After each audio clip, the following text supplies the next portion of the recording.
Hey, everybody. Welcome to the Prep Life Podcast. This is your founder and CEO of Glam Girl Bikini, Amy Enger. And today I'm joined by my fabulous co host, Lee Marie Hostetter. Hey, Lee. Hello, are you staying warm? I'm in a crop top right now. So you would think Yeah. that it's not snowy and 0 degrees here in Zero Kansas degrees. City. But Yes. yeah. So lots of snow days. But Mm. yeah, I just got back from the gym and yeah, have you been staying safe and warm over there? Yeah, I actually drove to work this morning. I was very proud of myself.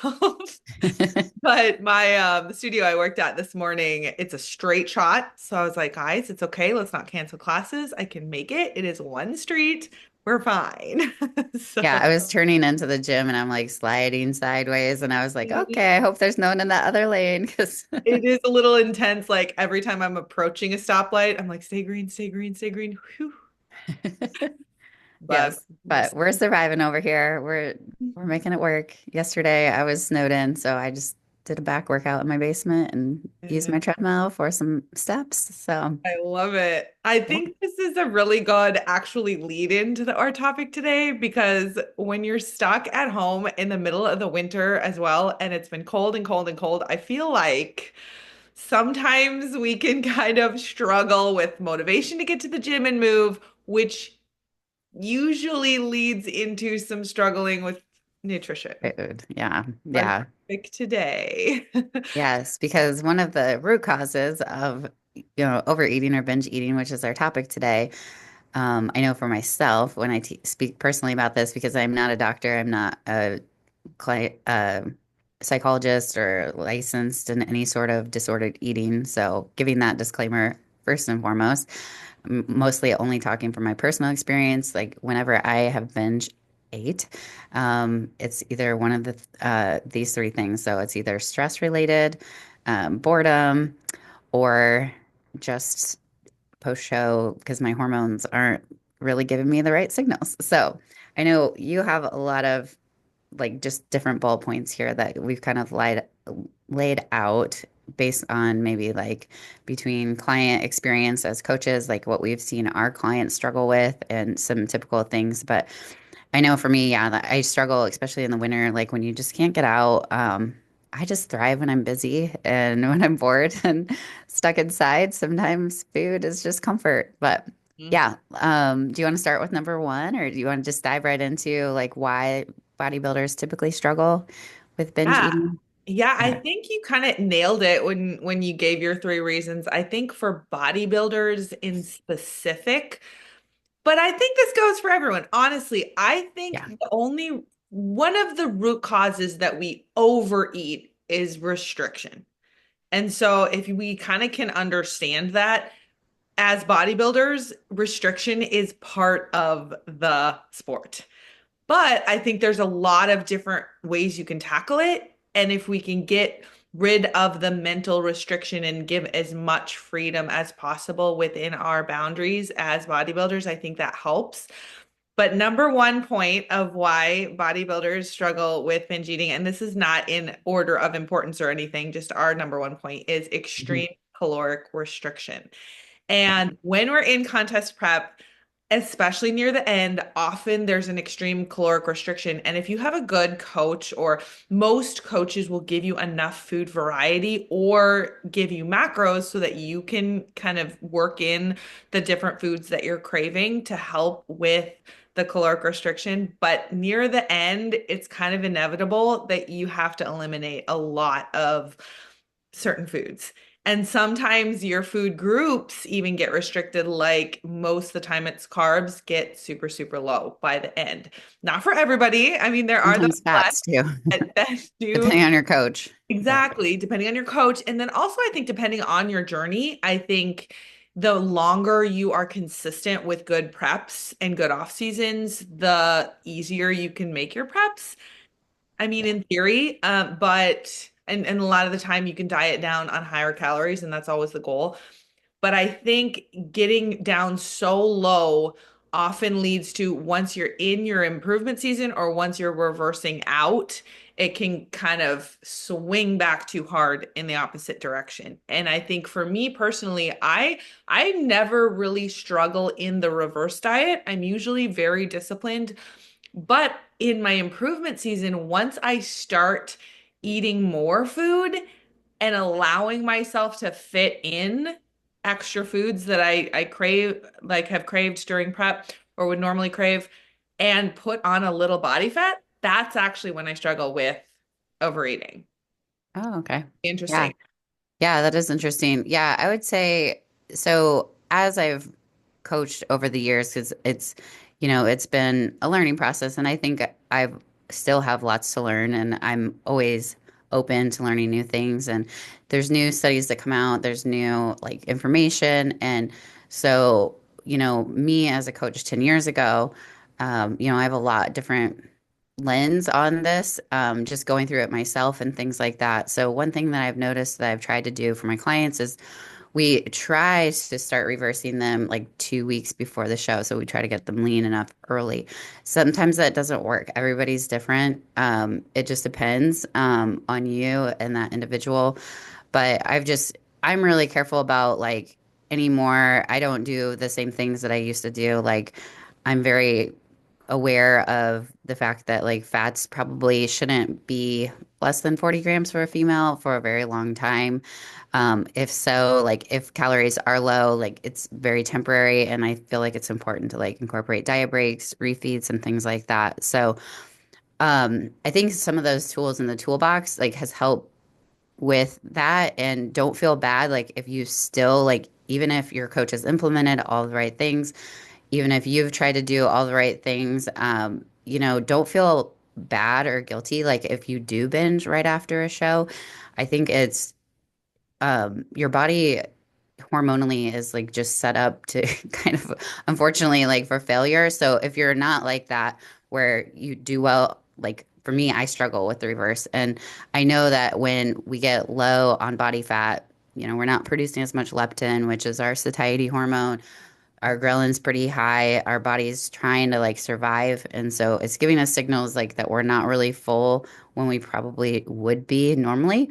Um, so going into number two, I think the reason why I've done better, and I think the reason why like a lot of my clients have done better over the years, like things that we've learned is just not having so many rigid rules around meal plans and doing more macro-based type of stuff or meal suggestions. Meal exchanges, giving people more food freedom. Because I noticed like when I was eating, the worst binges that I've ever had was when I had the exact same meal plan for like 6 months, or, I was eating tilapia and asparagus and eliminating all these things that gave me joy. And so now I've learned that like I can still be in a caloric deficit, but I can also incorporate things that I like. I mean, I really like ice cream, so I figured out a way to eat like a low calorie version of that. And like with my noodles, like I can still feel like I'm eating pasta. So I just think, you know, the more you get that bad boy mentality where, um, where it's like the better that looks, like, right? So it's like if you're like saying, oh, you can't have any fruit for 12 weeks, or you can't have any sugar or whatever it is, like, and you're demonizing certain food groups and things like that. I think that gives it like it starts looking better. And then that's where people have a tendency to like, where I've seen where people will like hoard food. And I mean, I've done it too. So I can't even say like, I can't put any judgment on anyone because I've been there like where I've brought like a suitcase full of food to a competition. And like I've learned from these experiences, and hopefully like by me sharing my failures, like it helps somebody else. Uh, But like it's setting you up for failure so much. Like if have like every flavor of crumble cookie like in the freezer waiting for you for after the show, like that is setting you up for failure. If you're buying like every the food companies they do a good job of giving you FOMO, like the Oreo cookies. I'm not a big fan, but like they'll have like, limited edition mhm. this Oreo cookie. And so like people have that fear of missing out on those foods, and then they like stockpile them, and then that just becomes like it like really sets you up for failure to actually like binge eat. So my suggestion would be exposure therapy. Like if you're finding that you're downing a jar of peanut butter, Mhm. have peanut butter every day leading into your show. Freeze it in like a little cup. Like I used to do that That's a little now I pack, don't have as much. Yeah, or do the like the Barney packets Butters. I still are, do those. yes. Yeah, so you're not licking, like you're not taking little bites, taste here and there. I mean, if you have the control to like put the tub of peanut butter jar like on the scale and zero it out and then like spoon out 16 grams, more power to you. But like for me, I would rather just buy the Barney Butter individual packs so I don't have that temptation. I just think like the more you can, if it's chocolate that's your jam, like if you have chocolate every day, even if it's like a little Dove square or something like that, that's exposure therapy. So you're not giving it like this, you're putting that food on a pedestal where like when the chains come off and there's no you up and on stage trying to like look lean in a bikini, there's no like carrot to Mhm. stay on your diet. It really turns into a bad situation. So the rigid food rules is number two. And just like, binging and restricting can be one of the worst things. So what I do for my clients is if they're in a situation where they just cannot control and they've just been doing a lot of binging, I'll just immediately put them in a recovery diet because the worst thing you can do in that situation is then try to like restrict even more, which a lot of my clients will do. They'll be like, okay, now I'm gonna like I was really bad yesterday. I had like and calling yourself good or bad too. Like, I mean, that's not a thing. Like that shouldn't be a thing. So you shouldn't feel guilt. Like it happens and you know, the best way to move on, in my opinion, is to actually increase that person's food, take away more rules or more restrictions, like giving them a free meal or like allowing them, just different things. Like maybe they need to take a break from tracking fats and carbs and just hit like a calorie goal and a protein goal. But like pulling away those things that have been kind of like weighing heavy on their mind that give them give them more freedom and like a higher budget so that at least like they're staying stable at a higher amount of calories rather than going super high and then super low because that's like how you really put on body fat quickly. I know that was a very long-winded number two. I'm trying to So think back because I had like three things I wanted to say. sorry. I was like really rolling there. You're good. I want to start comment on the good or bad thing. I Okay. think which also ties into something I forget what it was that you said, but um I think our mental cravings, or oh, like when you talked about bringing a suitcase of snacks for Yeah. after stuff, Yeah. or when you talked about like your worst binges being when you were on a strict meal plan, I think Hmm. it's really important for us to understand, even just from an outside perspective, that our mental like struggles with food are so connected, like it's just woven together with our physical needs. And so our body and our brain are connected. And so if we're not giving ourselves variety and we are like unconsciously low on certain vitamins and minerals or just certain different foods, even just a variety in general of foods, our Hmm. body is going to reach for the fastest available fix for that, Hmm. like the missing link that we're missing. And so sometimes I think if we're intensely craving something, it could be a sign that we're low in something else. And that's why you see all those charts where it's like, if you're craving chocolate, eat this instead. And you're like, that's not going to help. But really, if we're on top of monitoring food variety and our vitamins and minerals, hopefully we can bring some of that down. So just maybe understand too that it's not maybe that you're just weak-willed or weak-minded. You might actually need more variety. And I think for me, like the fats thing is huge. I Hmm. will get into a rut where I will have the lowest fat everything. I'll have the lowest fat proteins, egg whites always, the lowest fat fish, just so I can save my fats for a peanut butter. When really, if maybe every other day I had peanut butter, and then the other days I maybe had a real egg or a dark meat, that would give me the iron that I Hmm. need or something else that might help. And then also the thing you were talking about with the Oreos, how the limited edition food is not limited edition. You can Yes. day where you don't have peanut butter, that's okay. You can have it tomorrow. And so Yeah. don't have to eat all of the cookies in this one day post show. You can Uh-huh. eat a cookie and then spread it out. There is more time to have cookies. Yeah.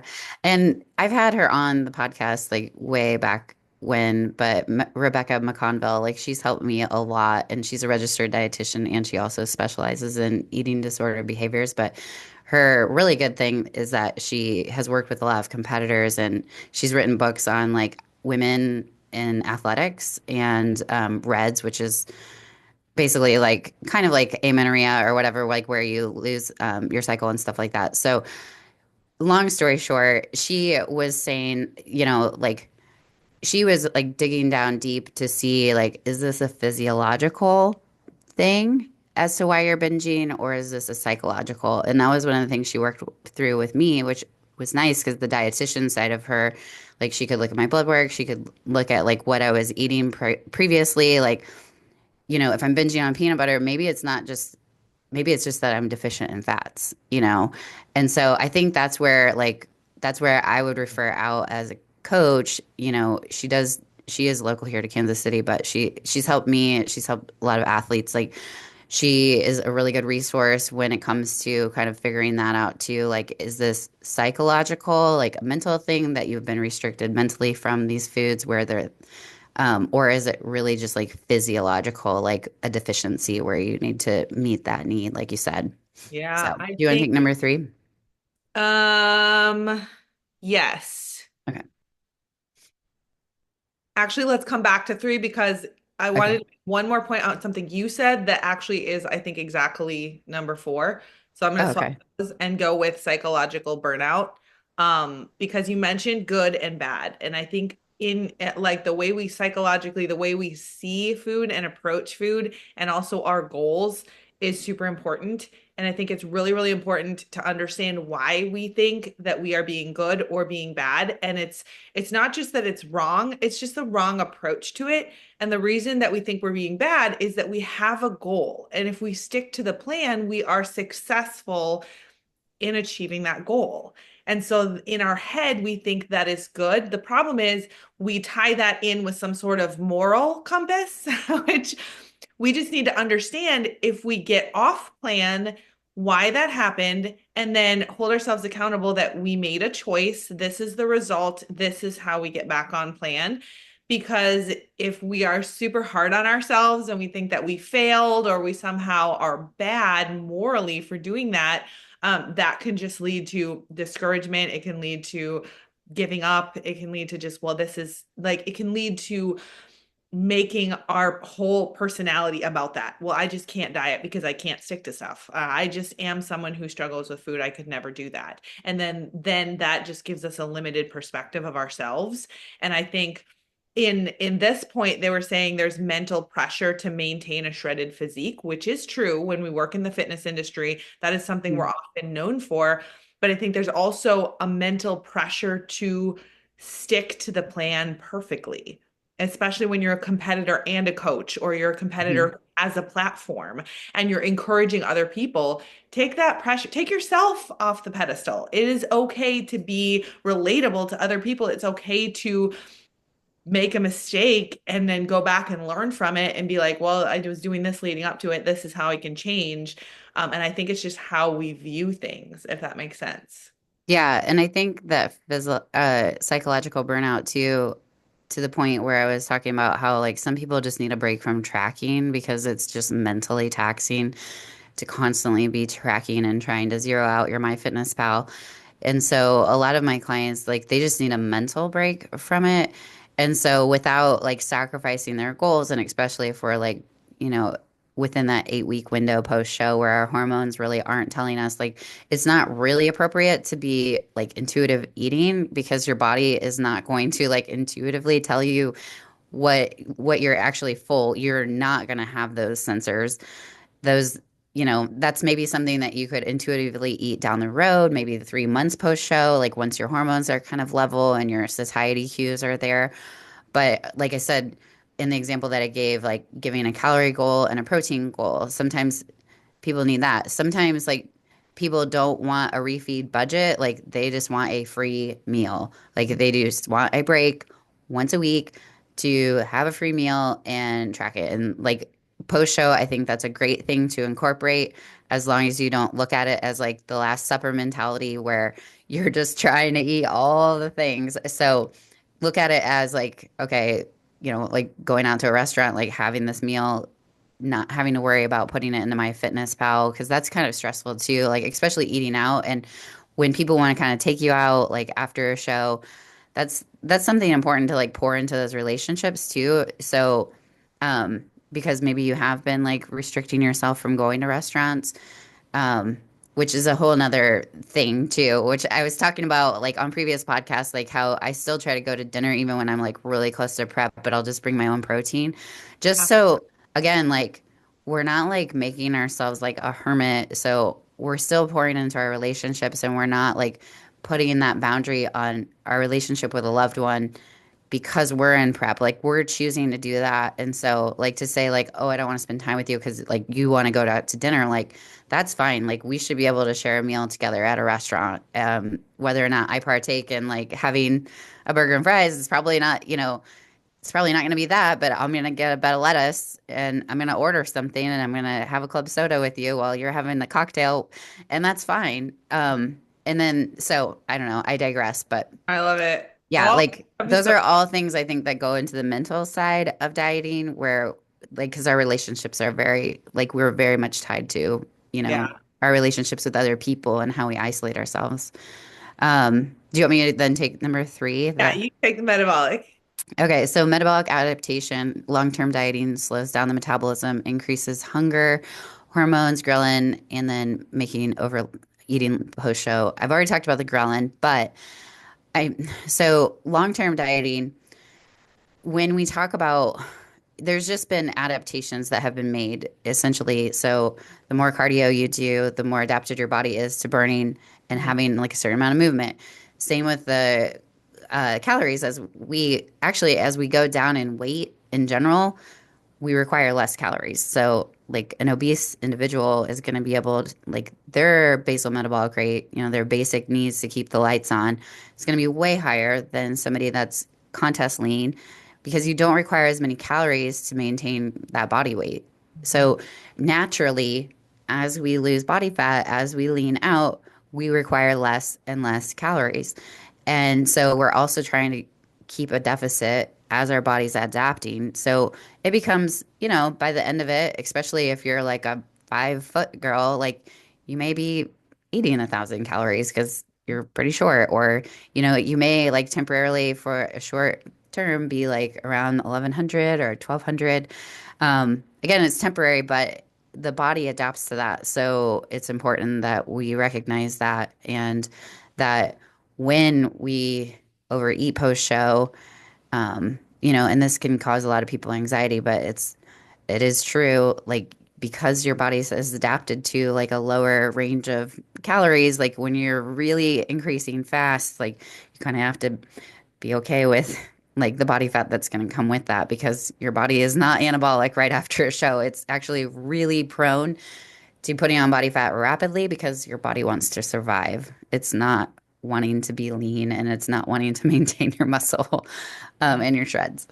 So, I love it. Okay, so post-show rebound is number 5, and I want to talk about something you said about the Oreos and the limited edition. I yeah, think a lot of our cravings come from marketing in the food industry. And if we actually, I remember this was something in my course, and you'll probably remember this too because we're both nutrition certified through precision nutrition. and thank you.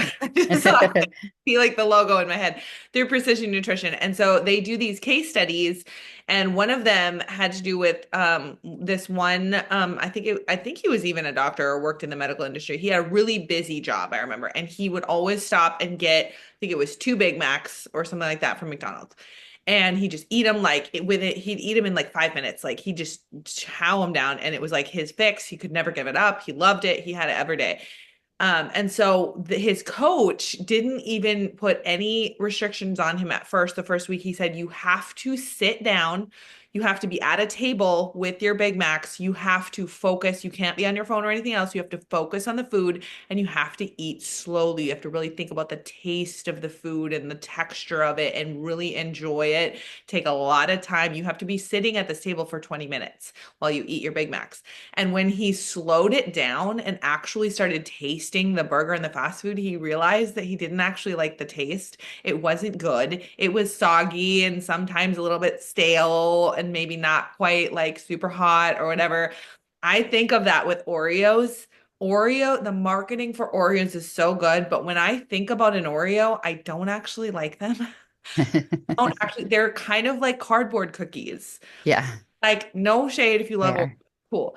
But if I sit down and I really bite into an Oreo and I really think about the taste of it, to me, it's like a cardboard cookie. Like, Yeah, maybe if you're gonna have like a so true. freshly baked chocolate chip cookie from scratch, that would be amazing and you can enjoy it. But something like an Oreo or like Cheetos or something like even like a Yeah, tart or something like that.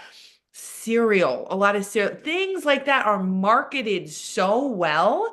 And we eat, when you think about it, you usually eat them really fast and you're going for that sugar high and that mental high, like you're eating in your head before you get to it. Your cravings are starting because you see an ad or you hear about something, you see it in the store and the packaging is really good.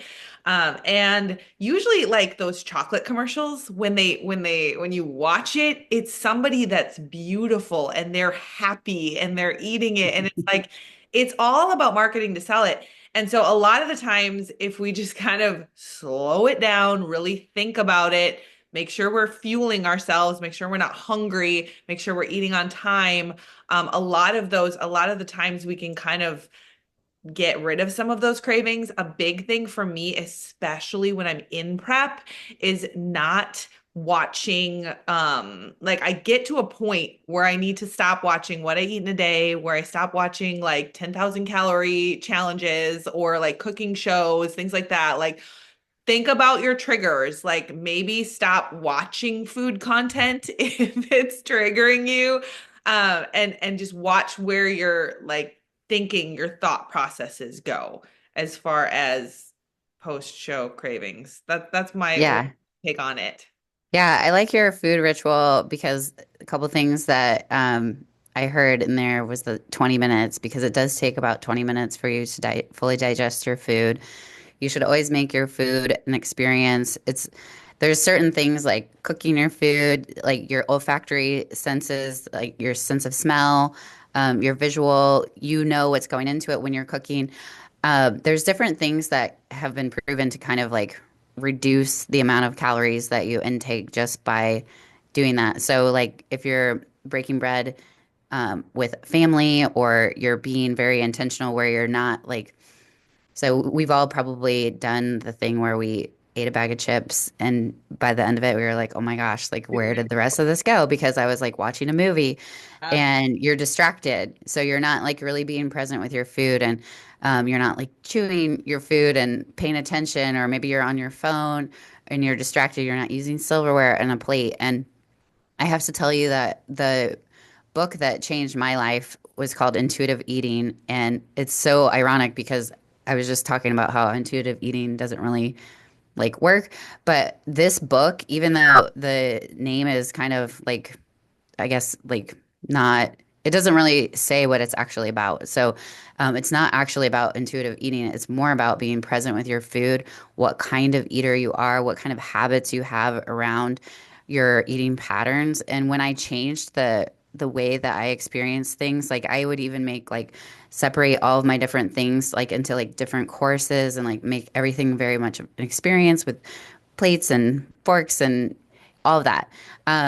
So anyway, the it's written by these dietitians, and one's Evelyn Tribal and one's Elise Reich, and it's basically a revolutionary anti-diet approach. Which, again, it seems deceiving because I remember one of my friends who's not in the competition world, she posted like, "Hey, I'm just reading this book. Like, I love it."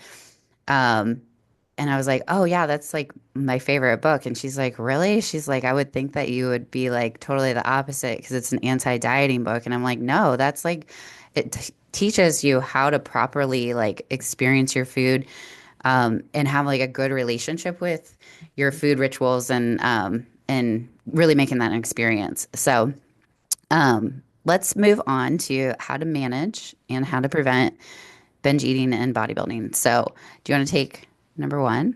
Yeah, so number one is great. We love a good reverse diet. So Yes. after the show, you want to gradually increase calories instead of just jumping back to unrestricted eating. So instead of just full on going back to it, you really want to watch regulating your plan, having a structured plan, increasing your food gradually, understand what you're going to do. A good coach is going to tell you, it's going to bring you into the process. Here's why I'm increasing at this pace. I remember even I think it was my last two preps ago, I was reversing out into my improvement season and I was increasingly frustrated with why are my calories still so low? And you just had to explain, hey, this is my time frame. And then it was like, oh wait, wow, she has a 2 month time frame. I had like maybe a 1 month time frame. That's why I'm so if you're struggling, often it's because you just don't understand the plan as a whole. Often my athletes will all be like, tell me why we're doing what we're doing. I want to know why. So make sure you understand your reverse diet and the goal and the timeline, and that's really important. And also what to do if it's not working too. Yeah, because it can be really frustrating because you've already been restricting for so long, and then you have to like feel like you're basically still restricting post show, and it can be hard mentally. I mean, it just really can. But like we said, you have to kind of gradually get out of those adaptations. So, whether what approach you take, whether that's, focusing on the calories being added in more rapidly and kind of keeping the movement high post show, or if it's really important for you to get your time back and have less movement, then you're going to have to kind of be okay with like a little bit lower calories because your body is requiring a new amount to keep the lights on. Like you are lean and it's not going to be like a ton. It might only be like 200 calories post show, depending on like what work you did leading into the show. Like if it was, one of those preps where people are already reversing, then, those other people are probably going to get a healthy budget. But like, I've never been one of those people. Like, Mhm. and I mean, I'm sure it's heavily thyroid related, but it just like, it's not everybody is like, they're like not a macronator. So just be prepared for that if you've never gone through a contest prep. And then number two would be just to loosen the food restrictions. So, taking away labels, good or bad. Thinking about food as energy. Um, I like to think about, I think Lane Norton kind of like always talks about this as the explanation. He's like, if you have a certain like salary and it's not like a huge salary, you're not like a doctor or whatever, like you're not going to go out and buy a Ferrari. Um, Whereas like you're gonna buy something that's not like within your budget. So you're like really like pushing the limit with your budget. So you have to think about like your budget in terms of food. You're probably not gonna want to do like those dense, highly palatable foods that don't have much fiber, that aren't very filling, they're not very much volume. Like you're gonna want to kind of stay within like the single ingredient foods, especially right away after a show, because those really calorically dense ones are going to keep you like really still very hungry. So kind of stick to the guidelines that you did leading into the show where you're, spacing out your meals and making sure that you have lots of vegetables and things like that. So that is one thing that I usually do is I'll a way that I loosen the food restriction for competitors post show is I'll just say have unlimited vegetables. There's no like don't count it as part of any of your calories, don't count it as your carbs. Just have as many vegetables as you want, add them in, and I give them that's like how I try to like start the process of them like having some freedom to like add some things in. And then that'll give them more volume because I mean, we've all probably overeaten. We've binged on Brussels sprouts. I think we coined that term the other one of Yes, the other it podcasts. makes And those you're things gonna taste feel so good. extremely uncomfortable. Yeah. That's a lot of fiber. So So that's really good that leads right into point three, which is focus on fullness and satiety. And I yeah, think that as bodybuilders, we all know high protein, high volume, fiber. We all know about that. But I want to also add in meal timing and then the way that we season our foods and like flavor them. So meal timing, I think it's really important to have food on a regular basis. Maybe for you, it's every 2 hours. Maybe for you, it's every 3 hours, but don't go long, long, long periods without food. I think this can happen for two reasons. If you're just busy and you forget to eat, or you just don't have time to eat, or if and this happens to me when my food is really, really low. It's actually easier for me to just push it back and stay hungry. Sometimes that's easier than having a small meal because then I feel like my metabolism like shoots up and I can't like keep it back down. But if I wait too long, then when I eat, I it's so hard to slow down and be mindful. Hmm. So mind your food timing and then also how you season your food. I think it's important, although I love all the diet hacks. I love a good seasoning that makes it taste like it's full of cheese or a butter spray or a 0 calorie whatever or sugar free is like really common with like sauces and things like the J Hughes kind of like barbecue sauces and stuff like that. Be careful if you start going overboard with those things. A lot of the times we're trying so hard to get the taste of the real ranch or the real barbecue sauce that we just end up using like 4 servings of the diet stuff and it ends up being just as many calories and probably a lot of extra like sugar alcohols or other things that might bloat us or make us feel uncomfortable and it's not satisfying our cravings anyways.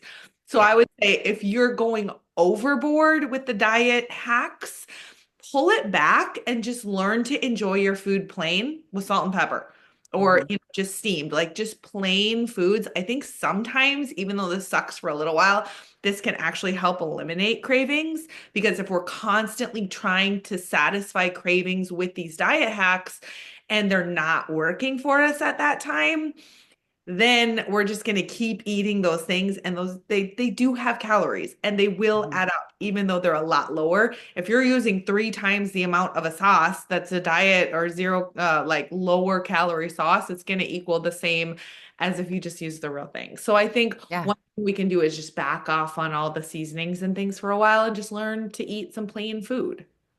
Yeah, so something that a recent competitor that she's post show, I won't mention her name, obviously, but um, so I think in prep we get into these ruts where we're almost like robotic about when we eat certain Mhm. meals because like when you're down to the nitty gritty of prep, like you really have to like space your meals out and like you have your afternoon snack like at this time and your body kind of becomes programmed to eating like at certain feeding windows and as your calories increase, we might not actually be hungry, Mm, but we still are in those like eating patterns. So I encouraged her because she was basically like feeling like she ate all of her food for the day and then like at night when your willpower is like lower after you've made all these decisions all day, you've been at work, like you're tired, so you're more prone to like overeating at night, right? So I told her to kind of do an audit of her day and like think about like, are you really hungry when you're eating this meal, this meal, this meal? Like where are some spots where you can like kind of bank some foods so that you have macros left over at night?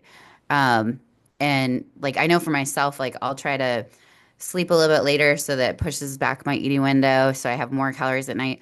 But like she kind of found like, oh, there was this one snack that like I just was so used to eating it during prep, but she's like, I really wasn't hungry then. So I've pushed those calories to at night, like before I go to bed, and it's like really helped her. So I think, for everybody, it would be individual on what works for you. But I think if you do kind of like an audit of like, am I truly hungry now that like I'm fully through the 8 weeks of the reverse diet or more? Where you're kind of like in that heart of the improvement season, kind of like think about maybe you want bigger meals and less frequent so you feel more full. Everybody's different. So, good. all right. So manage psychological stress. So shift the focus from aesthetics to long-term health and strength goals. Consider therapy or mindful techniques to address emotional eating patterns. And I think I've already kind of recommended like with therapy, Celeste has a really great program. She's a licensed therapist as well. I think that that shift of your goals being more performance based rather than like dropping weight on the scale is going to be, and that's something we've always talked about. And just, I think too, and I'm not trying to throw anybody under the bus that like, because I know there's like different camps and like different podcasts that talk about like being lean all year round and like how like you shouldn't gain like all this weight like in the improvement season, because then it makes everything so hard. Like, give yourself some grace because we're all human. It doesn't work for everybody to just be lean all of the time. That's not something that's realistic. So, give yourself grace, but and try to focus on maybe like a project at work or school, like getting an extra certification. Maybe it's like a spiritual goal, like joining like a Bible study, or like maybe you have a goal of, PRing in certain lifts, and like try to just bring the focus away from like constantly like that whole, because that's what we kind of get excited about, like scale going down, like inches going down, and um, just kind of shifting the mindset to like focus on something else that fulfills you and makes you feel like, because there's so many aspects and facets of our life that we can maybe have more time for to like pour into in the improvement season. So I think that that would be helpful. I love that. Yeah. Okay. So number five is get support and accountability. So you want to work with a knowledgeable coach who understands sustainable nutrition and not just extreme contest prep. So just like you said with like these certain coaches maybe that would encourage you to stay lean all year long. Really, it's about the coach that you connect with and you feel comfortable with. So get a coach, have a coach overseeing your nutrition that you can have a plan with, that you can communicate with, that communicates with you. And then also join a community or a support group, maybe at your gym or online. Team Glam Girl, hi, we're here for you. But some where the others understand the struggle that is unique to bodybuilders of being post show and being going through the improvement season and still being in the fitness world, but maybe not being shredded all the time. And a great time to do that, if you're listening or watching, is March 22nd. We are having a women's workshop here in Kansas City. If you can get here, or if you live here already, great place to come and meet like-minded women who are in the competition world, who understand, who may be in their improvement season right now, understand the unique struggles of competitive bodybuilding because they are unique. I mean, it's different than someone that just wants to lose weight and get in shape. We are in a sport and our struggles are unique because we do have, strict plans and our goal is to get on stage. And so just being around other people that understand is helpful and I think super motivating and encouraging and can provide that support as well. So I'll stick the link to tickets in the bio, but shameless plug right there. Find that community. Love it. And the last one is just plan post-show meals without guilt. I think I would want to add a seventh one, and I just think having a goal post-show before the show even comes like is extremely crucial. So I think it's important, even if it's going to be like really far out, um, that you plan certain like checkpoints, like whether it's like you want to grow your glutes, or maybe you're not going to compete for like another 2 years, but like what things. I think it's important to have some sort of goal. So like I think it's cool that you did the high rocks and like the deca, and like you can do some things like that that are fun, that they maybe not like be like physique based goals, like maybe more performance.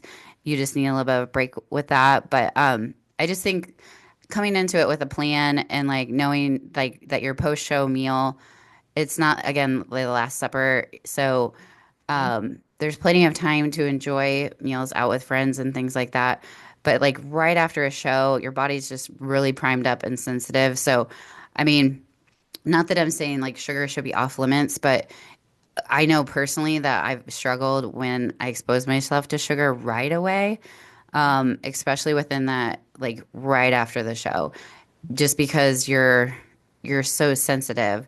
Your body's so sensitive. So like don't try to like overdo it with a bunch of, if you've been avoiding gluten, like if that's been you, like don't like load yourself up with that, or you're just gonna feel like kind of like crap and be like really run down. So my suggestion would be to just have something that your body's semi used to, and enjoy a meal out with company, and don't like just think that that's like the end all be all. That one meal isn't going to be like your last meal. Like you should be able to have the freedom, and you should have already had the conversation with your coach like about a plan that we're going to include these kind of things, so you don't have to feel like you have to get all of it in right then and there, because then like the next day you have to start the really strict reverse diet. So that's my advice. So good. um, but yeah, I think that not know like having that plan in place and knowing what your reverse is ahead of time before the show even starts, and like talking about goal setting. And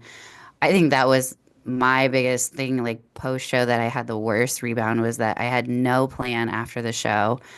My first competition, no reverse, no goals in mind for the next thing. And it was like I was lost. So hopefully no one's ever in that boat. Um, but these are some things to consider that I think would be helpful. And I'm really glad that you suggested this topic, just because I don't think we've talked about this kind of stuff in a while. So I think it's really helpful to know like other people are struggling with this. Even if that is just like just hearing, I don't know, I myself have struggled, and feel free to reach out if you need help. You can always DM us on Instagram at Glam Girl Bikini for any future topics that you might want to hear. And we're also on at Prep Life Podcast on Instagram. And then you can apply for our coaching at glamgirlbikini.com and just hit that get started button to apply. Thanks for listening, guys.